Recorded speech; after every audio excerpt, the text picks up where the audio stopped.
It's the middle of the summer and guess what I just discovered? An ultra fresh, affordable chronograph, the Batavi Marina Sunrise. I know Batavi from the League of Microbrands from Facebook. This is a courageous brand which makes watches for at least 5 years already. And if you look at their creations, you can spot their distinct way of positioning against mass brands. Which is cool. Being a microbrand, you have the freedom to play around with your creations in order to build in time your own value and identity. And guess what? Microbrands owners are also passionate watch enthusiasts, creating watches as they were made for their pretentious tastes. But also they do a valuable thing. They ask the community opinion while developing the products in order to match people's preferences, positioning themselves ultimately in a good price range in order to keep the excitement going. But this Marina chronograph came out of nowhere. It is extremely tastefully with that fresh gradient combination between turquoise and pink. Both are super hyped colors nowadays, especially on chronographs, and when you combine them together, the match becomes simply irresistible. This basically illustrating the sunrise reflected on water. And for me at least, it was love at first sight. As identity, it feels there is a massive market for vintage-inspired chronographs, especially on cool colors. And here we can remember the flamingo blue and pink colors hyped by Tudor's enthusiasts. This Batavi Marina chronograph sunrise is the right example. That's inspiration combined with the latest trends in features, resulting into an exciting mechanical chronograph, which is well positioned price-wise below 700 euros. You heard me well. So as initial impressions, this Marina has a strong retro vibe. We are talking about a design with vintage-inspired lines brought to modern days and hyped with a cool color combination. If you carefully look at the details, you can see the stunning accents like the minute hand, the subdials contrasted at each 5 minutes increment, the floating Arab numerals or the nicely handwritten Marina text. They have shadows underneath, meaning that they float. Which means this is a well-engineered watch. It is complex from the details perspective, but also features-wise. Imagine for a microbrand an on-the-fly adjusting clasp is normality. No wonder why a lot of people switch from classic watch brands to micros. The Marina collection actually comes in 4 versions, potentially seasons. There is the sunrise model, but also the mist, the sand, and the night versions. As you can see, besides the color offerings, interestingly, the other 3 models have normal numerals compared to the reviewed one.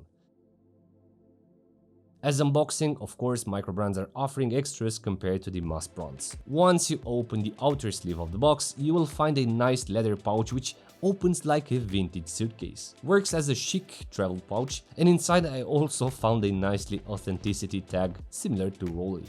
But that's not it. This Marina chronograph collection comes with a dedicated scent. Batavi Marina Eau de Parfum, which is actually very good, refreshing with sweet notes in line with the watch summer vibe.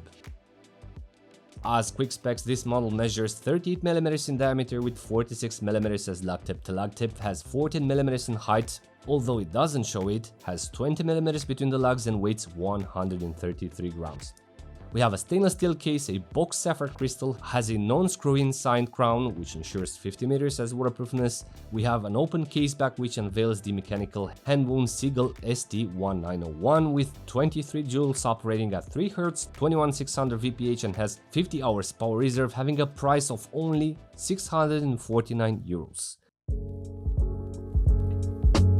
Moving into details, the case is well sized at 38mm, the ratio between the width and the height is right. It feels it is too tall, having 14mm in height, but that happens because of the boxed sapphire crystal which has around 3mm. The case is nicely faceted with a longitudinal brushing interrupted on the sides by sharp polished chamfers, and I have to say I like the vintage vibe of the case and how it blends with the bracelet, continued by a very nice and elegant taper reminding me of the Oris Diver 65. The dial, as I over-mentioned, is super fresh and appealing color-wise due to its pink turquoise combo. The lacquered appearance is very nice. The color tone is actually extremely well illustrated, compositionally also, because when it's exposed to the light it gets brighter and fresh. There is actually a sapphire layer above the dial which basically contains the printing of the Arabic Indic numerals, the logo, the railway track and the beautifully handwritten Marina text. What's the effect? Basically, this feature makes everything to float. They create a shadow underneath, that's the beauty of the dial. It's the same effect when you see a boat floating on a crystal clear water, creating that shadow underneath. Speaking about crystal, this is nicely boxed. When previewed from the front, it doesn't interfere with the railway track, and functions-wise the dial is not affected by the distortion of the crystal. However, when angled on different lighting conditions, it creates different accents within the dial, amplifying the turquoise pink colors even more.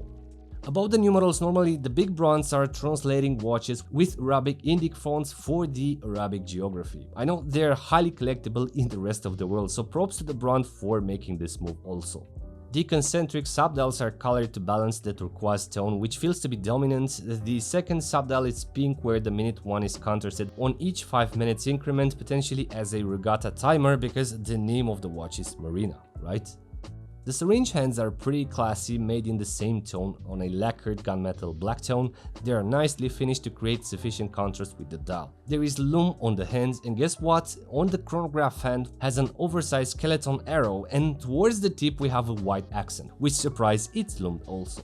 Normally, I prefer lume on chronographs as much as possible, but in this case, because the elements make more sense in this color combo, I appreciated the way it's illustrated.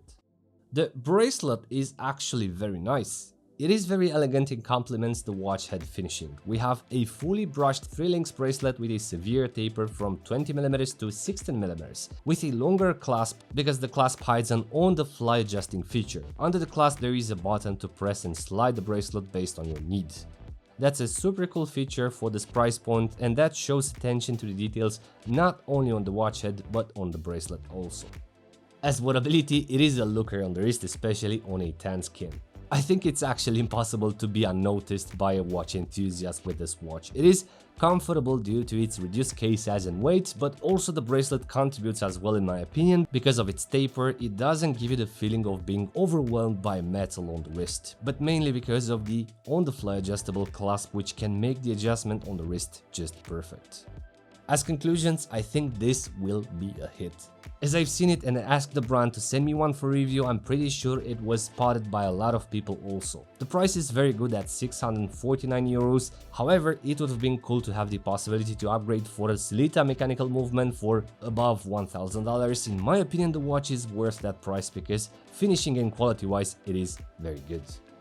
In the end, I want to thank Batavi for sending this ultra fresh Marina for review, and I'm really curious to know what do you think about this new model from the brand. Please let me know in the comments below. And as usual, if you're new around, please consider subscribing for future episodes. Thank you very much, thanks for watching, and until next time, be brave and stay safe, my friends.